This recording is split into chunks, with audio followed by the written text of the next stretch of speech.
नमस्कार। मैं दो तीन चीज़ें आज आपसे डिस्कस करूंगा और वो डिस्कस करना इसलिए ज़रूरी है कि स्थितियों के जो नैरेटिव जो गढ़े गए हैं, हमें उन सब चीज़ों को समझने की आवश्यकता है। इस दौरान मुझे नवनीत मिश्रा जी दिख रहे हैं, उन्हें मेरा नमस्कार। राहुल पाठक जी को मेरा नमस्कार। अतुल गुप्ता जी भी आ गए हैं, अभी अभी उनसे ही फ़ोन पे बात हो रही थी और देखिए फ़ोन काटती वो इधर आ गए, उन्हें मेरा नमस्कार। और वो पूरी तरह से तैयार हैं और 1 तारीख से यानी 1 जून से सोमवार से समय 8 बजे करते हुए हम लोग गतिविधियां शुरू कर देंगे। उमेश यादव जी को नमस्कार, हेमा जी को नमस्कार और लगभग सभी साथी आ चुके हैं। तो मैं मूल बात पे बाद में आऊँगा, पहले थोड़ी सी चर्चा अपने लोगों के बीच में हो जाए, वो ठीक है। आज सुबह पता नहीं किससे बातचीत हो रही थी, तो वो मूल बातचीत थी कि वामपंथ यानी कि साम्यवाद, उसका लक्ष्य क्या है। वामपंथ कहता है कि पूंजीवाद एक बुरी व्यवस्था है और इसमें धन का एकत्रण कुछ लोगों के बीच में चला जाता है और बाकी लोग अभावों का जीवन जीते हैं। इसके विपरीत साम्यवाद में अभावों का जीवन नहीं होता है। तो साम्यवाद का मतलब तो साम्य स्थापित करना यानी सबको बराबर कर देना, सम कर देना। तो क्या साम्यवाद के शाब्दिक अर्थ से यह निकाला जाए, हिंदी के अर्थ की अगर हम बात करें तो, कि सब पे संपत्ति बराबर हो जाएगी? और क्या अगर हम अंग्रेजी अर्थों की बात करें तो कम्युनिज्म यानी कम्यून स्थापित करना, यानी सारी की सारी संपत्ति वह समाज की और उसका उपभोग करना। मैं 2 बातें कहूँगा। सारी संपत्ति समाज की है तो उसके बाद दृश्य कौन सा बनता है? दृश्य बनता है जो लोग अधिकार में होते हैं उस संपत्ति का जमकर उपभोग करते हैं। समाज की या सरकार की संपत्ति होते ही जो पदों पर होने वाले लोग हैं उस संपत्ति का अंधाधुंध दुरुपयोग करते हैं और फिर भी बहुत बड़ा वर्ग वंचित वर्ग रह जाता है। यही कारण है कि साम्यवाद एक अच्छी अवधारणा होते हुए भी जनता से न्याय नहीं कर पाता।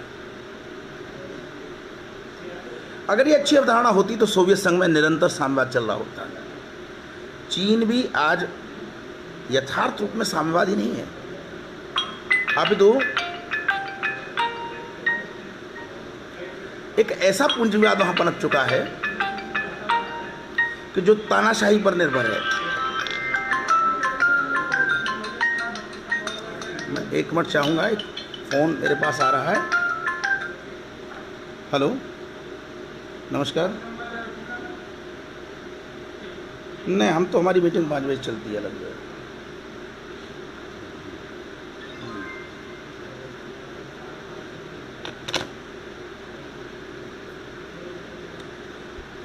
अब साम्यवाद के 2-3 उदाहरण हैं। रोमानिया में एक शासक थे चाउसेस्कू ने कम्युनिज्म के नाम पर जो अपनी जनता पर अत्याचार किया वो किसी से छिपा नहीं है और अंत में वहाँ पर क्रांति हुई तो चाउसेस्कू की पत्नी के पास जितनी संपत्ति निकली, साम्यवाद का अर्थ अपने आप स्वतः खत्म हो जाता है। एक दूसरा उदाहरण और है वेनेजुएला देश का। वहाँ पर तेल की इतना उत्पादन था तेल का कि आय इतनी होने लगी कि साम्यवादी शासन ने यह निश्चित किया कि किसी को कार्य करने की आवश्यकता नहीं है। तेल की बिक्री से जो आय होगी उस बिक्री से सभी को उनका मानदेय मिलता रहेगा, पैसा मिलता रहेगा। अब समस्या कहाँ आती है? कहीं ना कहीं सनातन संस्कृति से ये चीज़ें जुड़ी हुई हैं। सनातन संस्कृति में जो मानव सभ्यता के मूल तत्व हैं उनको समाहित किया गया है। वेनेजुएला में जब सबको पैसा मिलना शुरू हुआ तो लोगों ने काम करना बंद कर दिया, और जब काम करना बंद कर दिया तो आप समझ सकते हैं धीरे धीरे कर अकर्मण्यता के कारण वहाँ के जितने भी उद्योग धंधे, अब खाली तेल तो हम पिएंगे नहीं, तेल तो हम खाएंगे नहीं, अन्य वस्तुओं की भी आवश्यकता पड़ती है। तो जो अन्य वस्तुओं का जो उत्पादन है वो किसी को करने की आवश्यकता ही नहीं रही, और उसका परिणाम हुआ कि धीरे धीरे करके वेनेजुएला ढेर हो गया। एक दूसरा उदाहरण साम्यवाद का आपके सामने उत्तर कोरिया का है, जहां पर तानाशाही है किम जोंग की, और वहां की जो वास्तविक जनता की जो स्थिति है वो किसी से पूरी दुनिया में छिपी नहीं है।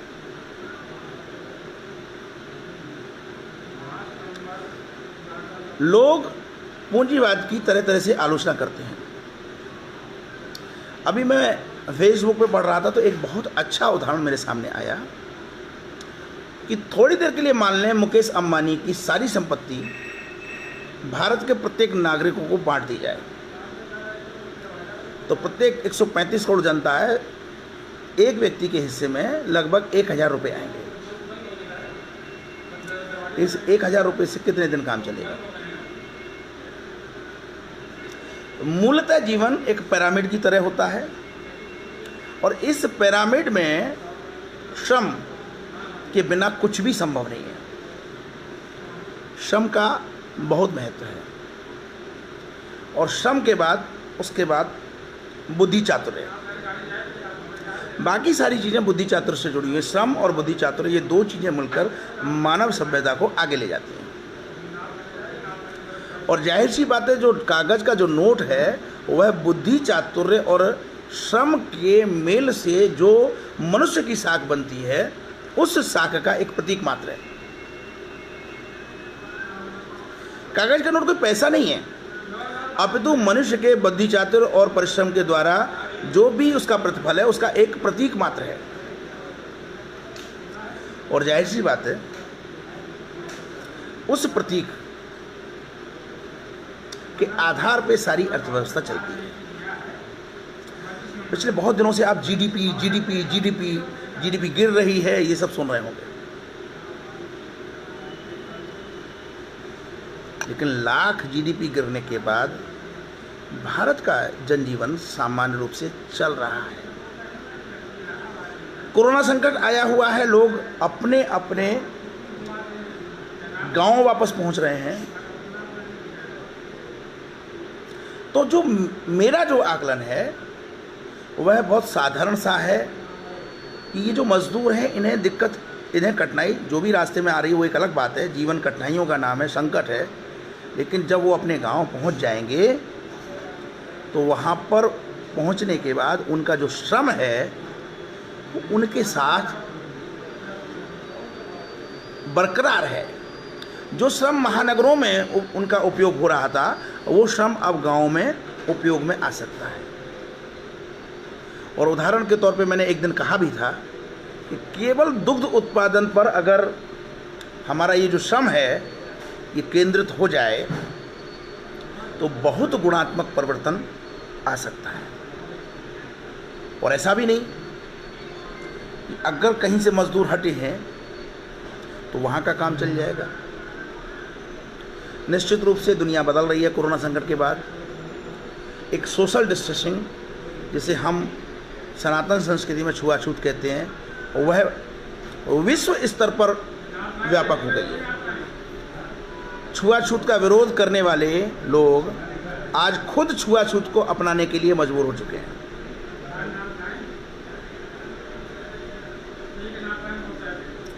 ऐसी स्थिति में जो हमारे श्रम संसाधन हैं उनका स्वरूप निश्चित रूप से बदलना है, और जब उनका स्वरूप बदलना है तो हमारी धरती, शस्य श्यामला धरती इतना देती है कि सबका जीवन निर्वहन हो सके।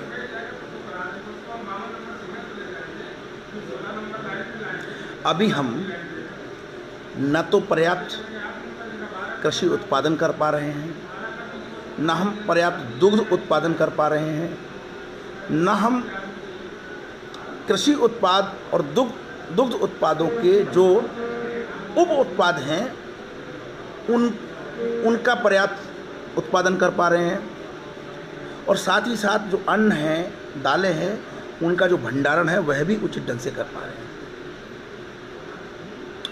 एक एपीजे कलाम ने पुस्तक लिखी थी भारत 2020, और संयोग से ये 2020 चल रहा है। वह पुस्तक वर्षों तक मेरे पास रही, किसी साथी ने पढ़ने के लिए मांगी और उसके बाद वापस नहीं दी, लेकिन मैं अब उस पुस्तक को नई प्रति कहीं से मंगाऊंगा। उस पुस्तक में भारत की अर्थव्यवस्था को कैसा होना चाहिए वह स्पष्ट रूप से व्याख्यायित किया गया है, और मुझे लगता है कि वर्तमान में जो शासन है वह जो आत्मनिर्भर भारत की जो बात कर रहा है वह कहीं ना कहीं उसके सूत्र उस एपीजे कलाम के विचार मंथन भारत 2020 से जुड़े हुए हैं। और अगर एपीजे कलाम के दिखाए हुए उस रास्ते पर हम आत्मनिर्भरता की ओर चलते हैं तो इसके सुखद परिणाम आने वाले भविष्य में हमें दिखेंगे।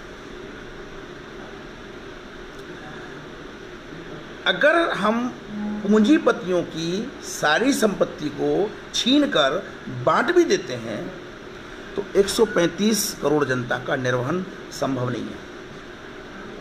हाँ, जो पूंजीपति है वह आखिर पूंजी को लेकर जाएगा कहाँ? कहीं ना कहीं वो व्यवसाय में ही वापस लगाता है। पूंजी कभी भी रुकती नहीं है। हमारी संस्कृति में कहा गया है लक्ष्मी चंचल है। संपत्ति के रूप में वो हमारे पास बहुत है, प्रतीक रूप में वो हमारे पास बहुत है, लेकिन कहीं ना कहीं उसका री इन्वेस्टमेंट होता है। और ये जो री इन्वेस्टमेंट की जो प्रक्रिया है यही रोजगार के साधन जुटाने का काम करती है। आपको याद होगा कि धीरू भाई अंबानी ने विमल के नाम से रिलायंस कंपनी ने सबसे पहले कपड़ों का उत्पादन शुरू किया था, और धीरे धीरे उस जो प्राप्त पूंजी थी उसका रीऑर्गेनाइज करते री इन्वेस्टमेंट करते आज एक विशाल औद्योगिक साम्राज्य खड़ा कर दिया। और केवल एक अंबानी का उदाहरण नहीं, भारत के प्रत्येक पूंजी का प्रबंधन करने वाले, जिन्हें हम पूंजीपति कह देते हैं, मूलतः वो पूंजी का प्रबंधन करने वाले लोग हैं। पूंजी के प्रबंधन करने वाले प्रत्येक व्यक्ति भारत को अपनी पूंजी प्रबंधन के माध्यम से रोजगार के अवसर उपलब्ध कराते हैं। यह चीज़ हमें अच्छी तरह से जाननी चाहिए। कुछ लोग कहते हैं कि अभी मैंने एक जुमला और पढ़ा कि राष्ट्रवाद की बात करने वाले राष्ट्रीयकरण की बात क्यों नहीं करते, वह निजीकरण की तरफ क्यों बोलते हैं। तो उनसे मेरा पहला प्रश्न ये कि क्या निजीकरण यानी निजी उपक्रम होना राष्ट्र से बाहर हो जाता है? अगर कोई निजी उपक्रम है तो क्या वो राष्ट्र से बाहर की चीज़ है? वह भी राष्ट्र के अंदर की चीज़ है। आज तकनीक के साथ साथ हमारा पूरा देश इतना संकट होते हुए भी डिजिटल उपकरणों के माध्यम से, टेलीफोन सेवाओं के माध्यम से आपस में गहनता से, सघनता से जुड़ा हुआ है। जिस समय सरकारी विभाग थे, केवल डाकतार विभाग था, उस समय मुझे याद है जब मैं नई अपनी नौकरी में पहुंचा तो मेरे पिताजी गांव से मुझे, क्योंकि टेलीफोन नहीं हुआ करते थे, मेरी पोस्टिंग बॉम्बे में थी और गांव में टेलीफोन नहीं था, तो मेरे पिताजी मुझे अंतर्देशीय पत्र लिखा करते थे। और वह अंतर्देशीय पत्र अलीगढ़ के एक गांव से बम्बई तक पहुंचने में कम से कम 5 या 6 दिन लेता था। और जब मैं उसका जवाब लिखता था, एक दिन उसका जवाब लिखने में और उसके बाद फिर मैं वापस भेजता था, तो ये जो संवाद की जो पूरी प्रक्रिया थी उसमें लगभग 15 दिन लगते थे। उसके बाद टेलीफोनों का विस्तार होना शुरू हुआ, सरकारी कंपनियां आईं, लेकिन सरकारी कंपनियों ने, सरकारी कर्मचारियों ने, मैं स्वयं सरकारी कर्मचारी होते हुए ये बात कह रहा हूँ, सरकारी कर्मचारियों का सबसे बड़ा दुर्गुण ये है कि वह जनता की व्यवस्था में अपना लाभ सोचने लगते हैं। अभी हाल में एक जो शोर मचा था कि सरकार और रेलवे मजदूरों से ट्रेन में बैठने के पैसे ले रही है, लेकिन यथार्थ में ये जो सनातन संस्कृति के विरोधी लोग हैं, राष्ट्रवाद के विरोधी लोग हैं, ये किसी भी बात को पकड़ के कौआ कान ले गया जैसा मुहावरा उठाते हैं और शोर मचाना शुरू कर देते हैं। सत्य बात यह है कि रेलवे ने किसी मजदूर से कोई पैसा नहीं लिया, अपितु एक जो व्यवस्था की गई थी कि रेलवे को स्थानीय प्रशासन बताएगा कि आखिरकार गाड़ी कहाँ से कहाँ जानी है और उसमें कितने लोग जाने हैं, और कौन लोग जाएंगे उनका भी चयन स्थानीय प्रशासन करेगा। तो स्थानीय प्रशासन में कार्यरत स्थानीय सरकारी कर्मचारियों ने और उनके दलालों ने उन विवश मजदूरों से उस ट्रेन में यात्रा कराने के लिए अंधाधुंध रिश्वत वसूली। और ये जो अंधाधुंध रिश्वत वसूलना है, यही बड़ा कष्टप्रद था, जिसके लिए यह प्रचार किया गया कि रेलवे मजदूरों से धन उगाही कर रही है। यथार्थ में रेलवे ने कोई धन उगाही नहीं की। एक और प्रकरण अभी हाल में आया, और वो प्रकरण था कि सब रेल 9 दिन में सिवान पहुंची। बड़ी मूर्खतापूर्ण बातें। मैं आपकी जानकारी के लिए बता दूं, कोई भी ट्रेन अपने गंतव्य तक 9 दिन में नहीं पहुंची। पत्रकार जिन्हें विवाद उत्पन्न करना है, तथ्यों में पर्याप्त तोड़ मरोड़ करते हैं। घटना सिर्फ इतनी सी कि एक गाड़ी को बम्बई से सिवान उदाहरण के लिए 20 मई को पहुंचना था, और 20 मई की वह गाड़ी सिवान के पर्याप्त यात्री न मिलने के कारण कटिहार की तरफ मोड़ दी गई और कटिहार चली गई। और सिवान की गाड़ी का जब नंबर आया, सिवान के लोग जब उपलब्ध हुए मुंबई में, तो वह गाड़ी उदाहरण के लिए 29 मई को आई। तो यानी 20 मई को जो गाड़ी आनी थी उसके स्थान पर एक दूसरी गाड़ी 29 मई को आई। तो पत्रकारों की दृष्टि में 9 दिन भटक कर वह गाड़ी 29 मई में पहुंची और समाचार का नैरेटिव दूसरा कर दिया। जबकि यथार्थ यह है कि जो 20 मई को पहले दिन जो गाड़ी आनी थी, वह गाड़ी उस स्थान के मजदूर न होने के कारण, दूसरे स्थान के मजदूर होने के कारण दूसरे स्थान पर भेज दी गई, और सिवान के यात्री इकट्ठे होते होते उस प्रक्रिया में 9 दिन लग गए। वह गाड़ी 9 दिन बाद आई और कह दिया गया कि सब गाड़ी 9 दिन में पहुंची। और मज़े की बात यह है कि हमारे भावी प्रधानमंत्री और उनके चाटुकार तथ्यों की तह तक जाए बिना गीदड़ों की तरह हुआ करना शुरू कर देते हैं कि देखिए साहब, रेलवे की कार्यप्रणाली क्या है, एक गाड़ी 9 दिन तक भटक कर अपने गंतव्य पर पहुंची। इसी प्रकार से गाड़ियां भटक रही हैं, दूसरे स्थानों पर जा रही हैं।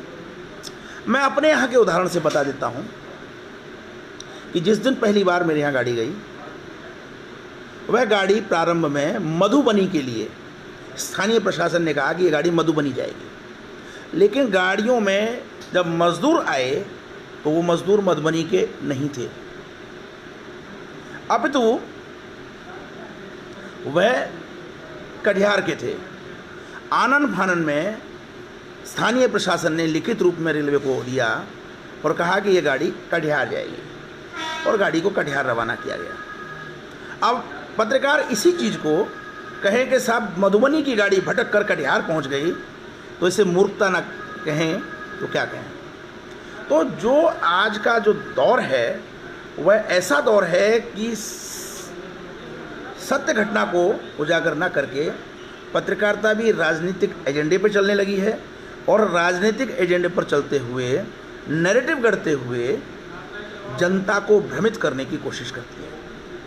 ऐसे में राष्ट्रवादी विचारों के लोगों को बहुत जागरूक होकर कठिन परिश्रम करने की आवश्यकता है।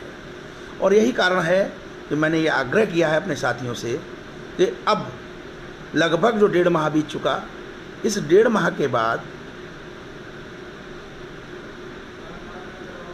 और भी साथी लोग अपने अपने एंगल से जो विचार उनके पास आ रहे हैं उनको यहाँ पे रखना प्रारंभ करें, जिससे हमारा कारवां और मजबूत हो। देखिए, कई लोग मैंने भावी प्रधानमंत्री कह दिया तो लगता है कुछ नाराज़ हो गए। मैं आपको बता दूं, भावी मैंने जानबूझ के कहा। भावी इसलिए कि जो उनके चाटुकार हैं वो थोड़ा प्रसन्न हो लें कि चलो भावी तो हैं, और वो सदैव भावी रहेंगे। मैं आपसे सहमत हूँ, वो सदैव भावी ही रहेंगे, कभी भी यथार्थ प्रधानमंत्री नहीं बन पाएंगे, यह सबको पता है। लेकिन भावी रहने में क्या दिक्कत है? कहने में भावी रहने में उनको थोड़े दिन तो खुश होने दीजिए। इस दौरान हमारे साथ बहुत लोग जुड़ चुके।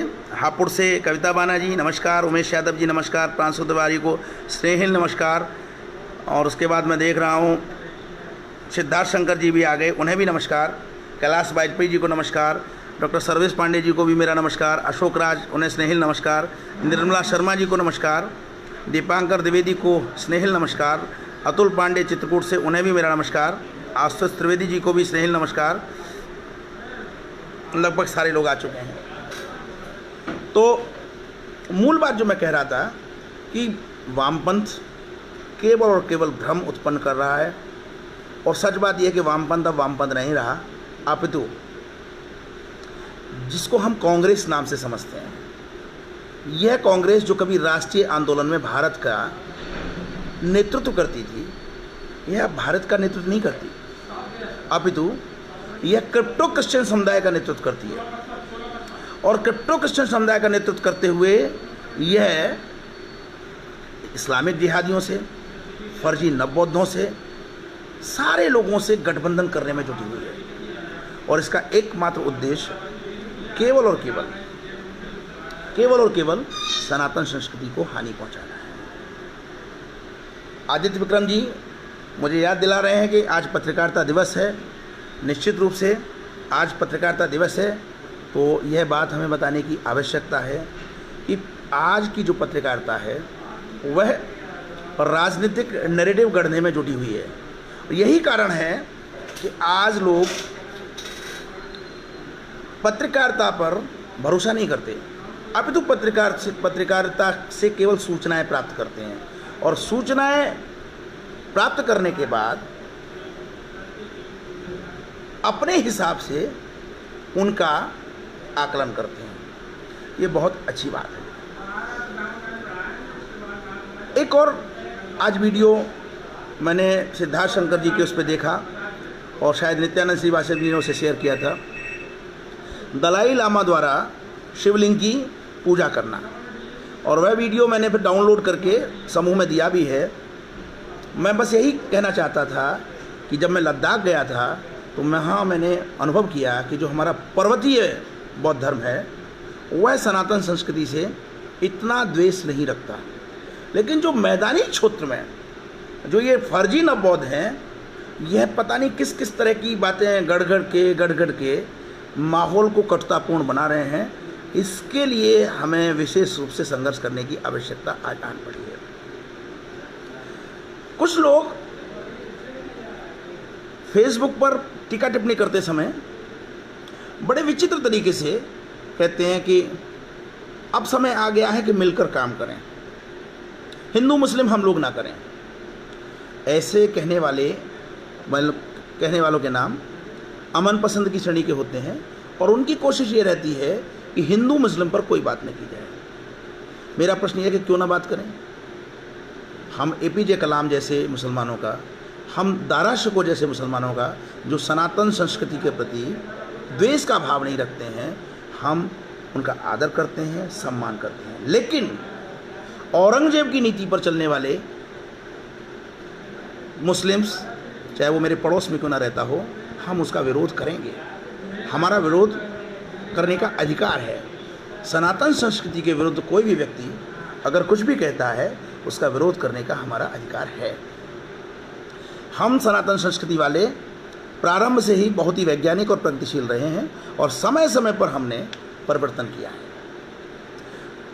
एक दो जिक्र करते हैं कि सब सनातन संस्कृति वाले लोग यानी कि ब्राह्मण लोग, वह अपने अंदर कोई परिवर्तन नहीं करते, अपने विशेष अधिकारों को सुरक्षित रखते हैं। मेरा ऐसे लोगों से कहना ये है कि मुझे वो बताएं कि ब्राह्मणों ने अपना क्या विशेष अधिकार रखा है। आज के आधुनिक युग में, आज के वैज्ञानिक युग में ब्राह्मण एक सामान्य व्यक्ति रह गए हैं और जिसकी उनमें श्रद्धा है और जो धार्मिक और सांस्कारिक क्रियाकलाप जो करा रहे हैं, केवल उनसे अगर हमारा मन मिलता है तो हम कराते हैं, अन्यथा हम प्राय कोई मतलब नहीं रखते। ऐसी बातें कहना कि सब ब्राह्मणों ने अपना विशेष अधिकार सुरक्षित रखा है, वह विशेष अधिकार संविधान की किस धारा में है यह उनको बताना चाहिए। जिस संविधान की वो बार बार दुहाई देते हैं वह यह भी बताएं कि ब्राह्मणों ने अपना विशेष अधिकार संविधान की किस धारा में सुरक्षित रखा है।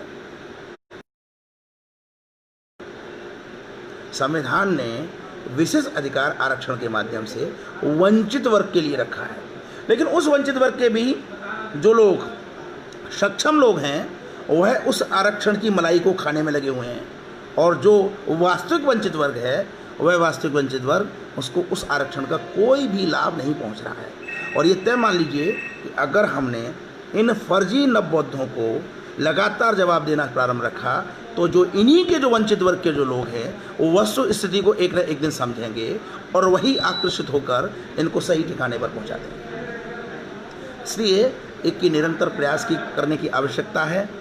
सिद्धार्थ शंकर जी ने एक जगह लिखा, मैं पढ़ रहा था कि हाँ कुछ लगता है सही दिशा में काम हो रहा है। मैं ऐसे सिद्धार्थ जी जैसे सारे युवाओं से मैं ये अपील करना चाहूँगा कि वास्तव में सही दिशा क्या होनी चाहिए उस पर खुल के बोलने की आवश्यकता है।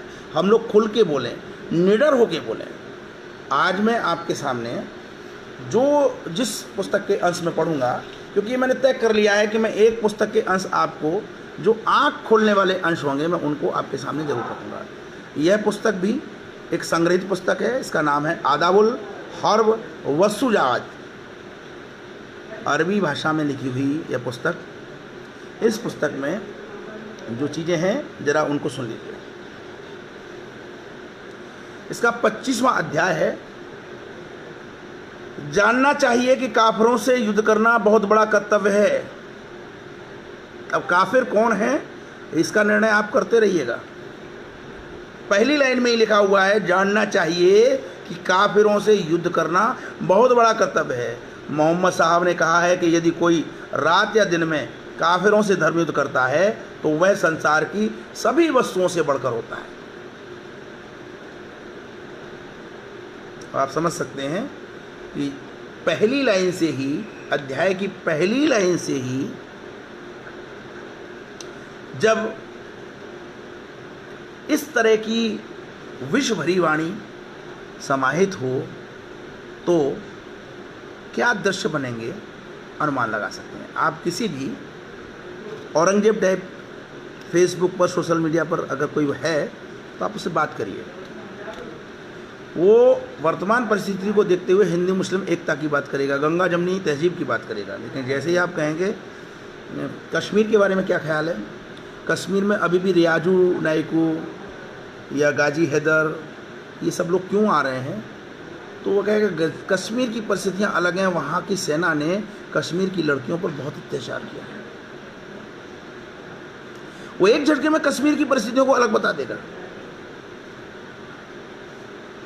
अगर आप रोहिंग्याओं की बात करेंगे तो कहेगा रोहिंग्या तो बेचारे खानाबदोश लोग हैं जिनको उनके मुल्क से भगा दिया गया, और हमारी संस्कृति, फिर वो असंस्कृति की याद दिलाएगा। हमारी संस्कृति में ऐसे खानाबदोश लोगों के हेल्प करना हमारी संस्कृति रही है। लेकिन जैसे ही आप कहोगे कश्मीरी पंडितों का मसला, तो वो आए बाएं शाएं करके निकल लेगा, बोलती बंद हो जाएगी उसके। इस तरह के औरंगजेब टाइप लोग जो अलतकिया फॉर्मूले पे काम कर रहे हैं, हमें इनके मुखौटों को उजागर करने की आवश्यकता है। अभी ईद के दिन आपको पता ही होगा कि अलीगढ़ मुस्लिम विश्वविद्यालय के 2 छात्रों ने खुलेआम सोशल मीडिया पर खुले आम सोशल मीडिया पर ये कहा कि हम पाकिस्तानी हैं, कश्मीर पाकिस्तान का होना चाहिए और कश्मीर पाकिस्तान की खुशी ही हमारी खुशी है। जब खुलेआम इस तरह के भाव रखने वाले लोग इस देश में मौजूद हो गए हैं तो खुलेआम सनातन संस्कृति के पक्ष में बोलने वाले लोगों को भी आगे आना होगा। मैं जो काफिरों के लिए जो ये लिखा हुआ है, मैं जो पढ़ रहा था, जानना चाहिए कि काफिरों से युद्ध करना बहुत बड़ा कर्तव्य है। मोहम्मद साहब ने कहा है कि यदि कोई रात या दिन में काफिरों से धर्म युद्ध करता है तो वह संसार की सभी वस्तुओं से बढ़कर होता है। गाजियों की पंक्ति में क्षण भर के लिए खड़े हो जाना 60 वर्ष की इबादत से बढ़कर होता है। अब ये गाजी क्या होता है ये समझ लीजिए। काफिर की हत्या करने वाले को, काफिर का सर धड़ से अलग करने वाले को गाजी कहा जाता है। 3 गिरोह कयामत के दिन स्वर्ग से सर्वप्रथम जाएंगे। 3 गिरोह कयामत के दिन स्वर्ग में सर्वप्रथम जाएंगे। नंबर 1, शहीद जो कि ईश्वर के लिए मारा गया हो, जो ईश्वर की आज्ञा पालन अपने स्वामियों की आज्ञा पालन से बढ़कर समझता हो, और वह दरवेश जिसकी संतान अधिक हो और वह पवित्र जीवन व्यतीत करता हो। यानी कि बच्चे खूब पैदा करो, जितने ज़्यादा बच्चे पैदा करोगे उतना ही स्वर्ग में पहुंचने का आपको अधिकार प्राप्त होगा। कहा गया है कि गाजी 3 प्रकार के होते हैं। अब आप समझ लीजिए, गाजी 3 प्रकार के होते हैं। नंबर 1 जो युद्ध करते हैं, नंबर 2 जो गाजियों के घोड़े और पशु चराते हैं, और नंबर 3 जो गाजियों की सेवा करते हैं। यानी कि पूरा का पूरा समुदाय है वो गाजी समुदाय हो गया।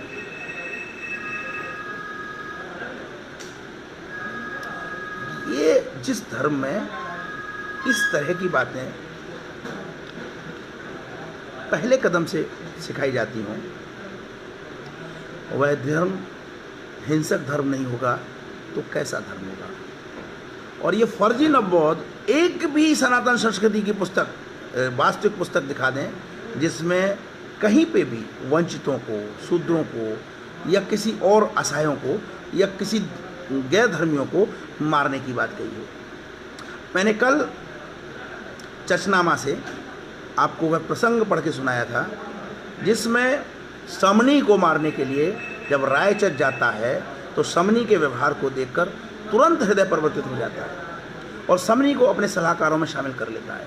जबकि धर्म अलग होता है। समनी बौद्ध धर्म को मानने वाला होता है, लेकिन फिर भी रायचक जो कि एक ब्राह्मण राजा है, समनी को अपना सलाहकार मान लेता है। सनातन संस्कृति यूं ही विश्व बंधुत्व की संस्कृति नहीं है। सनातन संस्कृति में प्रारंभ से ही मानव कल्याण की भावना है। और मजे की बात, महामारियों के कारण से छुआछूत या जैसी भी स्थितियाँ उत्पन्न हुई हैं, लोग उनको सनातन संस्कृति का प्राय विकृत रूप बताते थे। मैं उनसे पूछना चाहूँगा कि आज ईसाई, मुस्लिम, बौद्ध, नास्तिक, कम्युनिस्ट आखिर क्यों सनातन संस्कृति वाले छुआछूत को अपनाए हुए हैं, यह विचारणीय बात है। और अगर एक संस्कृति प्रारंभ से ही महामारियों की समस्या को देखते हुए सोशल डिस्टेंसिंग के नियम का पालन करती आ रही है, तो आप ऐसी आधुनिक विचारधारा वाली संस्कृति को पिछड़ी विचारधारा की संस्कृति बताएंगे। आज समय आ गया है कि निर्णय किया जाए कि ये जो छुआछूत या सोशल डिस्टेंसिंग है, यह वैज्ञानिक है या अवैज्ञानिक। आज बताना होगा, सबसे पहले नवबौद्धों को बताना होगा कि वो बताएं कि ये जो छुआछूत जो आज उत्पन्न हुई है, यह वैज्ञानिक है या अवैज्ञानिक। और यदि ये फर्जी नवबौद्ध छुआछूत को दोष मानते हैं तो मैं इनसे कहूँगा कि ये छुआछूत बिल्कुल ना माने। और सबसे पहले जितने भी सील्ड इलाके हैं, उन सील्ड इलाकों में जाकर अपने जय भीम और जय भीम वाले भाइयों से जाकर गले मिलें, उसका प्रसाद ग्रहण करें। यह बीमारी ऐसी बीमारी है जो ना सनातन संस्कृति मानने वाले को छोड़ती है, ना किसी और को। उदाहरण के लिए संबित पात्रा भारतीय जनता पार्टी के सबसे चर्चित प्रवक्ताओं में से हैं कोरोना के प्रभाव के कारण अस्पताल में है। और तो और बेजान दारू वाला, जिन्होंने ये भविष्यवाणी की थी कि मई में कोरोना ख़त्म हो जाएगा, मई के अंत तक कोरोना ख़त्म हो जाएगा, वो स्वयं चल बसे। छुआछूत इतना अनिवार्य हो गया है कि सच बात यह है, मुझे ही नहीं आप सबको डर लगने लगा होगा कि जिस वस्तु को हम छूने जा रहे हैं कहीं वह वस्तु किसी कोरोना संक्रमित द्वारा छुई हुई तो नहीं है, उस वस्तु पर कहीं कोरोना का वायरस तो नहीं है, और यदि कोरोना का वायरस है तो कहीं वो मुझ तक तो नहीं आ जाएगा। ऐसे भाव, यानी कि जो छुआछूत हमारे सनातन संस्कृति में प्रचलित थी उससे भी ज़्यादा गहन छुआछूत इस समय समाज में उत्पन्न हो चुकी है। और आने वाले समय में हाल फिलहाल यह जो सोशल डिस्टेंसिंग है ये ख़त्म भी नहीं होने वाली। हम लोगों ने एक पुस्तक पे विचार किया था कि जो कोरोना के जो प्रभाव हैं उन पर एक पुस्तक और हम लाएं। इस पुस्तक पर मैं अनूप जी को कहूँगा कि काम शुरू कर दें और इस पुस्तक को तुरंत आकार रूप दें। यह पुस्तक आना बहुत अनिवार्य है। अब आप देखिए, मुसलमानों को लूट का माल खाना धार्मिक रूप से उचित है। सैनिक, ऊंट, घोड़े, गाय, भेड़, गुलाम, धन संपत्ति तथा अस्त्र जो कुछ भी लाए उसमें से सुल्तान 5वां भाग ले ले। मैंने कल आपको बताया था कि इस्लाम में किसी भी लड़ाकू को वेतन वाले सैनिक रखने की आवश्यकता नहीं थी। अब तो वहाँ लूट का सिद्धांत था, लूट की छूट, अल्लाह अकबर का नारा, और लूटने के बाद जो उसका नेतृत्व कर रहा है, जो उसका सुल्तान है तथाकथित, उसको 5वां भाग वो देंगे, यानी कि सैनिक उल्टा देंगे। भारतीय परंपरा थी कि जो राजा था वो कर इकट्ठा करके वह अपने सैनिकों को वेतन देता था। लेकिन यहाँ इस संस्कृति में परंपरा उल्टी थी। यहाँ पर जो सैनिक है वो पहले लूटेगा और उस लूट में से 5वां हिस्सा अपने मालिक को भेजेगा। सनातन संस्कृति और इस्लामिक संस्कृति का ये बहुत बड़ा अंतर आप समझ सकते हैं। और मज़े की बात यह कि दुनिया में किसी भी संस्कृति में, चाहे वो ईसाई हो चाहे वो और हो, किसी भी संस्कृति में इस तरह का दर्शन नहीं कि सैनिक खुद लूटेगा और उसमें से 5वां भाग अपने मालिक को देगा। लूट के माल के वितरण के पूर्व बादशाह, वाली तथा सेनापति को इस बात की आज्ञा है कि जो घोड़ा, जो ऊंट, जो दास, जो अस्त्र, जो शस्त्र, जो स्त्री उसे पसंद आए ले ले।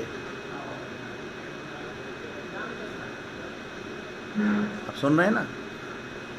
जो ऊंट, जो घोड़ा, जो दास, जो अस्त्र, जो शस्त्र और जो स्त्री पसंद हो वो ले ले।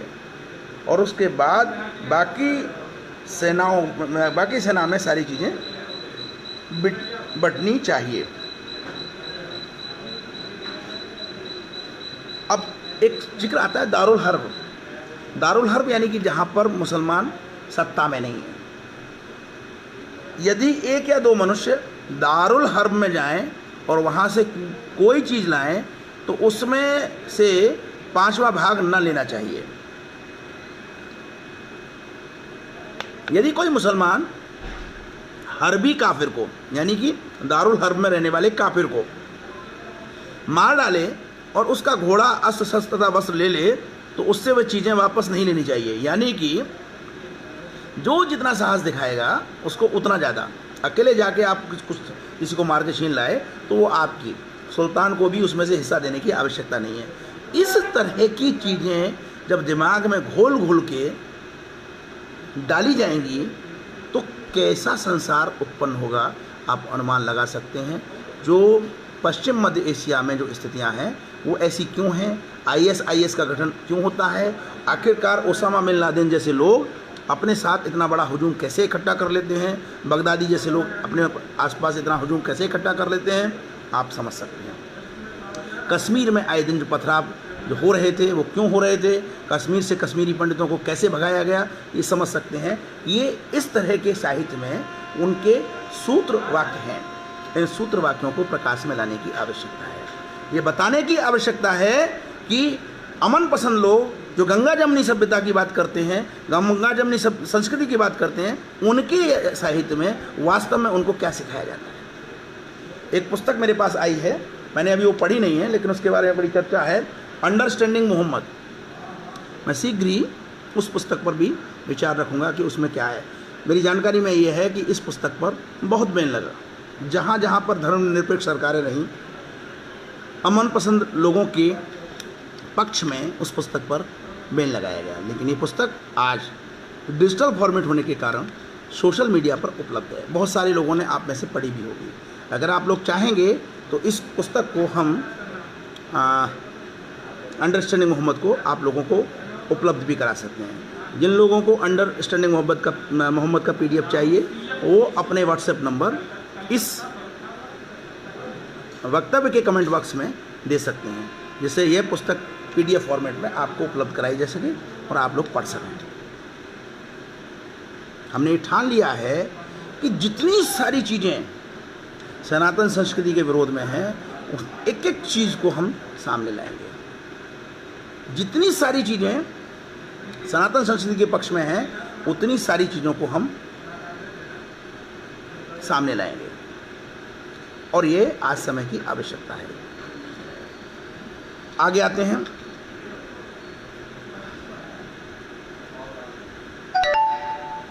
अब उल्टा अगर हो जाए, कि कोई काफिर अगर किसी मुसलमानों के नगर में आ जाए और लूटमार करना शुरू कर दे, तो क्या करना चाहिए? तो सर्वसाधारण को सूचना दे देनी चाहिए, और ऐसे अवसर पर पत्नी बिना पति की और दास बिना स्वामी की आज्ञा के युद्ध करने के लिए निकल पड़े। यानी कि अगर कोई काफिर हमला करता है तो ऐसी स्थिति में चाहे दास हो चाहे स्त्री हो, उसे इंतजार करने की आवश्यकता नहीं है, वो टूट पड़े।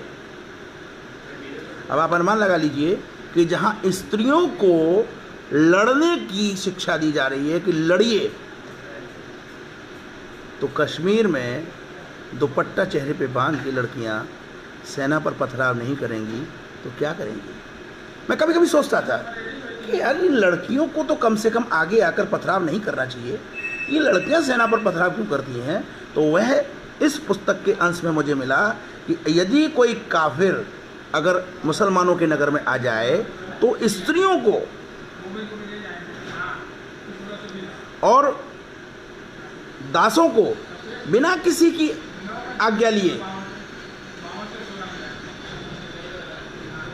युद्ध के लिए लड़ पड़ना चाहिए। यानी कि महिलाएं और दास नौकर घेर के उसको मारें। यदि मुसलमान दारुल हर्ब में जाएं और किसी शहर और किले को घेर लें तो उन्हें चाहिए कि सर्वप्रथम उन्हें इस्लाम की ओर बुलाएं। यानी कि आप अगर किसी को घेर लें और वो काफिर हैं तो सबसे पहले उनसे कहो ये कलमा पढ़ो, इस्लाम को कबूल करो, कलमा पढ़ो और इस्लाम को कबूल करो। सबसे पहले तो ये चिल्लाना चाहिए। यदि वे स्वीकार कर लें तो युद्ध ना करें। यानी कि आप चालाकी देखिए, सबसे पहले तो सैनिकों की आवश्यकता नहीं है। आप पूरे सैन्य तंत्र को समझने की कोशिश करिए। सबसे पहले तो सैनिकों की आवश्यकता नहीं है, बस जो भी दबंग टाइप के लोग, जो भी गुंडे टाइप के लोग, जो भी लफंगे टाइप के लोग हैं, जो लड़के हैं आवारा हैं, सब इकट्ठे हो जाएं और अल्लाह अकबर का नारा लगाएं और उसके बाद लूटें, और लूटने के बाद सुल्तान को 5वां हिस्सा दे दें। और उसके बाद अगर कोई सामने पड़ जाए, मारना पड़े तो गाजी बन जाओ, मारो उसको, छोड़ो मत उसको जो है। और फिर आप अगर समूह बना के अगर किसी को घेर लें तो पहले तो उनको इस्लाम में लाओ।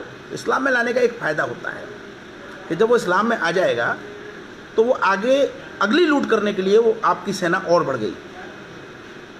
इसी नीति के चलते हुए इस्लामिक लोगों ने हमारे भारतीय बौद्धों को, भारत उस समय अखंड भारत का अगर आप दृश्य देखें तो अफ़गानिस्तान से लेके और बर्मा तक था, तो सबसे पहले इन लोगों ने हमारे बौद्धों को इस्लाम में घेर के इस्लाम में कन्वर्ट किया। और इस्लाम में कन्वर्ट करने के बाद 50-60 साल इंतज़ार किया, नई पीढ़ी को आने दिया। नई पीढ़ी के जब लड़के आ गए, और ये नई पीढ़ी के लड़के किस प्रकार से आए, इसको समझने के लिए आप 1950 का भारतीय मुसलमान और आज का भारतीय मुसलमान, इन दोनों के चरित्र में जो अंतर है उसे समझ सकते हैं। उस समय भारत के मुसलमान को विभाजन के पश्चात हिंदू नाम रखने पड़ रहे थे काम करने के लिए। आज दृश्य उल्टा है। आज हमारी सरकारी यूनिवर्सिटीज़ में, चाहे वो AMU हो, चाहे वो JNU हो, चाहे वो जामिया हो, सरकारी यूनिवर्सिटीज़ में ये लोग पढ़ते हैं और पढ़ने के बाद पाकिस्तान की सीधे सीधे बात करते हैं, भारत के प्रति सीधे सीधे विद्रोह करते हैं कि यहाँ तक हिम्मत आ गई है। केवल और केवल 70 वर्षों में ये परिवर्तन आया है। तो आप समझ सकते हैं कि जब बौद्धों को इन्होंने घेर कर इस तरह से कलमा पढ़वाया होगा, इस्लाम में कन्वर्ट किया होगा, तो वहाँ 70-80 साल बाद जो नई पीढ़ी बौद्धों की आई होगी उसे बौद्ध धर्म के बारे में कुछ भी नहीं पता होगा, और उसका जो चरित्र है वो इस्लामिक हो चुका होगा। वो भीड़ तो भीड़ है, उस समय तो नौकरियां भी नहीं थी, सब फ्री थे, तो वो जो भीड़ बनी उस भीड़ को उन्होंने सैन्य तंत्र में बदल दिया और वो इस्लाम के सिपाही हो गए। इस प्रकार से इस्लाम ने भारत में वर्षों, सैकड़ों साल लगाकर धीरे धीरे करके भारत में अपना वर्चस्व स्थापित किया, लेकिन उस वर्चस्व को हिंदुओं ने, सनातन संस्कृति वालों ने नहीं माना। यही कारण है कि प्रारंभ से लेकर अंत तक पश्चिमोत्तर भारत में संघर्ष नहीं रुका। यह संघर्ष मराठों ने किया, यह संघर्ष राजपूतों ने किया, यह संघर्ष सिखों ने किया। इतिहास गवाह है कि यह संघर्ष एक दिन भी नहीं रुका, और इसी संघर्ष के कारण हमारी सनातन संस्कृति आज अपने उसी पुरातन रूप में उपलब्ध है। लेकिन अगर भ्रमपूर्ण चीज़ें पढ़ाकर, ब्रेन वॉश करके हमारे ही बहुत बड़े भाग को ये पुनः तोड़ लें, पहले भी इन्होंने बौद्धों को ही टारगेट बनाया, बौद्धों को इस्लाम में कन्वर्ट किया, और बौद्धों में कन्वर्ट कराने के बाद तब जाके बहुत आसानी से हम इस्लामिक जिहादियों में कर सकते हैं। यही चीज़ थोड़ा सा नेटवर्क डिस्टर्ब हुआ और वापस जुड़ गया है, थोड़ी सी आप लोगों को असुविधा भी होगी। तो जो मैं बता रहा था कि वही चीज़ स्वतंत्रता से पहले हुई। स्वतंत्रता से पहले all India schedule caste federation और ऑल इंडिया मुस्लिम लीग का आपस में समझौता हुआ।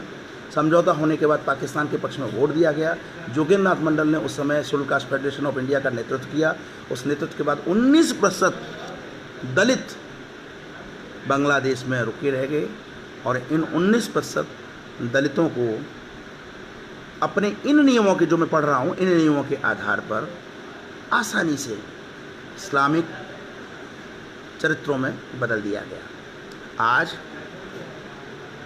कहीं अंतर्राष्ट्रीय कोई प्रेशर ना बने, हंगामा ना हो जाए, इसलिए लगभग 1 से 1.5% हिंदुओं को वहाँ पर रहने दिया गया है, और वह हिंदू भी नारकीय जीवन जीने के लिए मजबूर हैं। यह दृश्य हमें देखने को मिलता है। तो इस प्रकार से जो इनकी नीति है वह वही नीति है कि किसी भी प्रकार से पूरे विश्व में इस्लाम को लाना है। और हमारे ये जो वंचित समुदाय के लोग हैं, ये जो फर्जी नवबौद्ध हैं, काश ये बौद्ध होते तो बड़ी प्रसन्नता होती। यदि ये बौद्ध होते तो बौद्धों पर जो अत्याचार हुआ है, बौद्धों पे जो वास्तविक इस्लामिक अत्याचार हुआ है, उस अत्याचार को समझ रहे होते। क्योंकि ये बौद्ध नहीं है, ये फर्जी नवबौद्ध हैं। इन्हें सिर्फ राजनीति करनी है, सनातन संस्कृति का विरोध करना है। इसलिए यह जो आसन्न खतरा है, आसन्न संकट है, आने वाले 100 साल के बाद का जो खतरा है, वो इन्हें नज़र नहीं आ रहा है। इन्हें वर्तमान में राजनीति दिखाई दे रही है। यह वह लोग हैं जो सक्षम हो चुके हैं। इन लोगों को अपने वंचित भाइयों की कोई चिंता नहीं है। इन्हें केवल और केवल अपना राजनीति में स्थान बनाना है। कुछ लोग राजनीति में स्थान बनाते हैं, और कुछ लोग जो चाटुकार प्रवृत्ति के लोग होते हैं, जो अपने नेता के भ्रामक ज्ञान को ही सत्य ज्ञान समझ बैठते हैं, और वह गीदड़ों की भांति झुंड के झुंड बनकर पीछे पीछे चलने लगते हैं। मेरे मित्र अनूप वर्मा जी, जो हमारे राष्ट्रीय राष्ट्रवादी लेखक संघ के सचिव भी हैं, वह ऐसे कई लोगों को जानते हैं जिनको हम समझाने की कोशिश करते हैं, फिर भी उनकी समझ में नहीं आता। वह अपने नेतृत्व के से जो संकेत मिलते हैं उसके आधार पे ही अपनी बात कहते हैं। ऐसे लोग, मजे की बात है कि फेस टू फेस भी बात नहीं करना चाहते, फ़ोन पे भी बात नहीं करना चाहते, केवल फेसबुक पर जहाँ पर छुप कर कुछ भी कहा जा सकता है, केवल वहाँ पर अपनी बात कहते हैं और जैसे ही उनको अकाट्य तर्क दिए जाते हैं धीरे से निकल लेते हैं। इनका काम केवल और केवल सनातन संस्कृति को ठेस पहुंचाना। चलिए हम इन्हीं की बात मान लेते हैं। थोड़ी देर के लिए हम सारे लोगों को बौद्ध बना देते हैं, भारत के सारे लोगों को बौद्ध बना देते हैं। अब क्या इनके पास कोई सॉल्यूशन है कि इस्लामिक जिहादी कश्मीर जैसा हाल नहीं करेंगे, या क्रिप्टो क्रिश्चियंस पालघर जैसा हाल नहीं करेंगे? क्या इनके पास सॉल्यूशन है? नहीं, इनके पास कोई सॉल्यूशन नहीं है। इसलिए मित्रों, यह वक्त की आवश्यकता है कि अब हम जो हमारी वंचित समुदाय की युवा पीढ़ी आ रही है सामने, उस वंचित समुदाय की युवा पीढ़ी को इस भ्रम से निकालने के लिए काम करें। कल हम लोगों की बातचीत हुई और एक पुस्तिका के लिए जो विषय चुने गए, वो विषय मैं आपके सामने पढ़कर सुना रहा हूँ। आप में से कोई भी लोग अगर किसी विषय पे या अतिरिक्त विषय पर अपने विचार देना चाहता है तो वो भी दे सकता है। मैं सर्वेश पांडे जी से अलग से बात करूँगा, वह भी मुझे बात करनी है। पहला विषय, सोशल मीडिया पर नवबौद्धों का सनातन संस्कृति के प्रति दुष्प्रचार। दूसरा विषय, आधुनिक दलित साहित्य और सनातन संस्कृति। तीसरा, प्राचीन बौद्ध साहित्य और सनातन संस्कृति। चौथा, आधुनिक राजनीति में दलित मुस्लिम गठजोड़। पांचवा, स्वतंत्रता के समय दलित राजनीति का हश्र। छठा, छुआछूत की अवधारणा। सातवां, पुष्यमित्र शुंग मिथक और यथार्थ। आठवां, भारत में बौद्ध धर्म का अवसान। नवां, भक्ति साहित्य, मध्यकालीन भक्ति साहित्य में मध्यकालीन भक्ति साहित्य और गौतम बुद्ध। 10वां, बुद्ध की पुनर्खोज। 11वां, शंकराचार्य और बौद्ध धर्म। 12वां, इस्लाम और बौद्ध धर्म। 13वां, बौद्ध धर्म की तंत्र साधना और टोने टोटके। और 14वां, जो सुनील प्रकाश जी ने सुझाया था, ब्राह्मण और बौद्ध धर्म। ये 14 विषय अब तक हमारे पास आए हैं और मैं चाहूँगा कि इस पर अगर अच्छे आलेख आते हैं तो उन आलेखों के आधार पर हम एक पुस्तिका लाएं और फिर उस पुस्तिका का जम के प्रचार करें, पीडीएफ फॉर्मेट के माध्यम से। वह विद्यालयों में वंचित समुदाय के छात्रों में वितरण करके, विद्यालय में वंचित समुदाय के छात्रों के बीच वितरण करके, या इस पुस्तक को हम जगह जगह महाविद्यालयों में पाठक मंच बनाकर वहाँ पे रख सकते हैं, वहाँ पे छात्र उनको पढ़ सकते हैं। तो इस तरह के कुछ काम करने के तरफ हम लोग बढ़ रहे हैं और मैं उम्मीद करता हूँ कि पूरा समाज, पूरी सनातन संस्कृति हमारे इस काम के महत्व को समझेगी और वो हमें पूरा सहयोग प्रदान करेगी इसके विस्तार में, इसके प्रबंधन में, हर तरह से। क्योंकि कोई भी काम एक व्यक्ति से नहीं होता, अकेला चना कभी भाड़ नहीं फोड़ता। बड़ा काम करने के लिए बहुत बड़ी संख्या में लोगों की आवश्यकता होती है।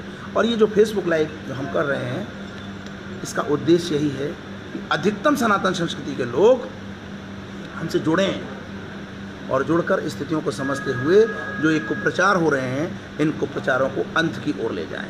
और मैं उम्मीद करता हूं कि यह भारत देश सनातन संस्कृति का देश है। निश्चित रूप से ये सारे के सारे लोग एकजुट होकर काम करेंगे। यह देश कभी भी वीरों से खाली नहीं रहा। आज हमारा युद्ध शस्त्रों से नहीं है, आज हमारा युद्ध विचारों से है। आज हमारा युद्ध डिजिटल मीडिया का जो प्लेटफॉर्म है उससे है, उस पर हमें युद्ध करना है। सुनील प्रकाश भारद्वाज जी लिख रहे हैं कि क्या लेख क्या व्हाट्सएप पर भेजना है? बिल्कुल व्हाट्सएप पर भेजा जा सकता है, कोई दिक्कत नहीं है। अब तो संचार के इतने प्रकार के साधन हैं कि कहीं कोई कठिनाई हो ही नहीं सकती। हम ईमेल से भेज सकते हैं, हम व्हाट्सएप से भेज सकते हैं, हम फेसबुक के मैसेंजर से भेज सकते हैं, किसी भी प्रकार से भेज सकते हैं, कोई कठिनाई नहीं है। यह ज़माना वह ज़माना नहीं है जब एक कोई लेखक लिफाफे में डाक टिकट चिपका कर डाकखाने पर अपने रचना को डालता था और वह संपादक के पास बहुत समय बाद पहुँचती थी और संपादक ने क्या निर्णय लिया यह उसको पता तक नहीं चल पाता था। आज तो हम, अगर हमें कोई लेख में परिवर्तन करना है, अगर लेख में कुछ कमी है, तो हम लेख मिलने के तुरंत बाद 1 या 2 दिन में ही आपस में बातचीत कर सकते हैं, डिस्कशन कर सकते हैं, विमर्श कर सकते हैं। ऐसी स्थितियां हैं। अनूप जी लिख रहे हैं, हम सब आपके साथ हैं। बिल्कुल अनूप जी, आप तो साथ हैं ही, अब और लोगों को साथ जोड़ना है। मैं आज आपसे बात करूंगा और बात मैं जो करूंगा वो इस विषय पे करूंगा कि हमें शीघ्र ही जनपदों के संयोजक बनाने हैं, जिससे हम जनपदों में महाविद्यालयों तक पहुंच सकें, जनपदों के महाविद्यालयों की सूची हम तक आ सके और हम जनपदों में पहुंचकर इस विचार को बहुत बड़े दायरे तक हम पहुंचा सकें। ये एक हमारी कामना है।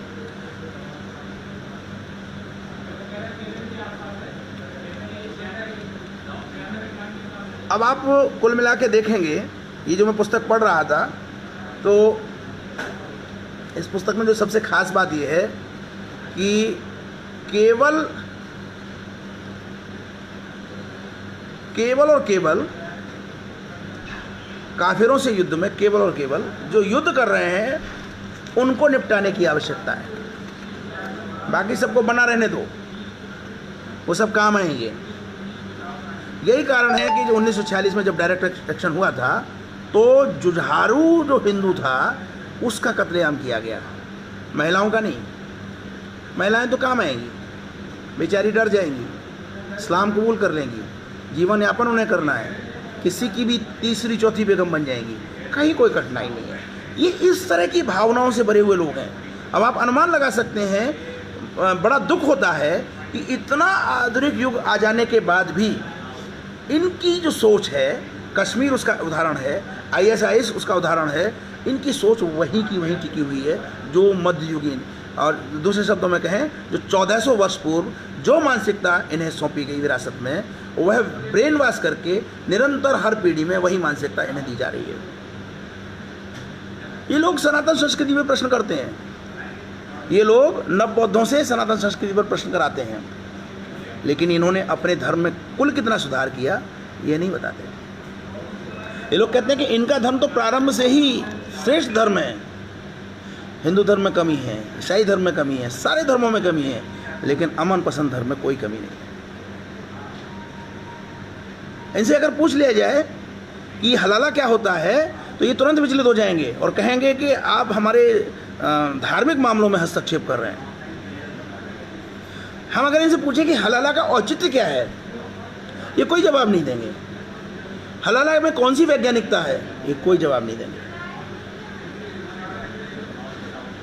मित्रों, कुल मिलाकर बात यह है,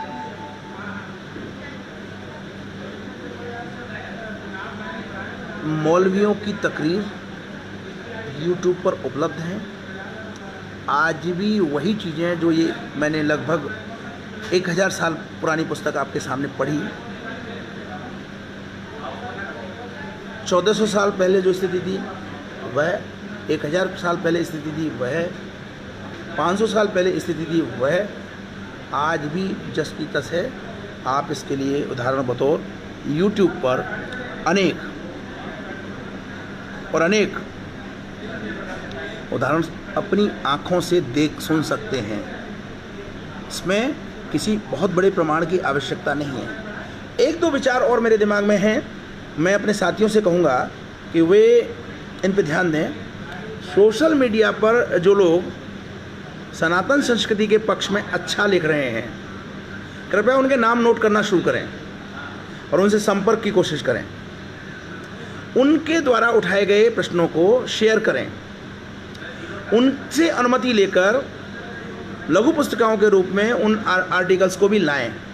इसी प्रकार से सनातन संस्कृति के विरुद्ध निरंतर कुप्रचार कर रहे लोगों की भी सूची तैयार करें, और वह सूची तैयार करते हुए वह क्या लिख रहे हैं, वह किस तरह से विश्वमन कर रहे हैं, इस पे दृष्टि रखने की आवश्यकता है।